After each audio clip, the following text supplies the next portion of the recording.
Prišiel som na seminár Získam dobrú prácu tu do Prahy z Bratislavy, pretože momentálne som síce zamestnaný, ale nie som spokojný vlastne so svojím pracovným zaradením. Čo som získal dnes je to, že som si uvedomil svoju hodnotu, vďaka ktorej môžem reagovať na úplne iné ponuky, než som reagoval doteraz, pretože som sa do značnej miery podceňoval.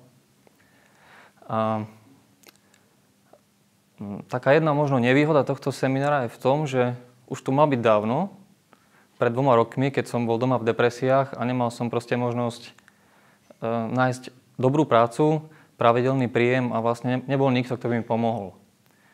Takže som len chodil z izby do izby, niečo skúšal, trápil sa a výsledok ten istý.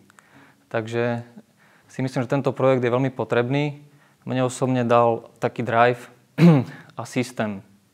Je to vlastne ako vo všetkom, pokiaľ nemáte systém, tak asi ťažko niečo dosiahnuť. Či je to rúbanie dreva na chalupe, alebo nejaký proste čokoľvek, čo človek robí, potrebuje proste mať nejaké know-how, nejaký systém, naučiť sa to, inak sa len trápi a vlastne tá motivácia klesá.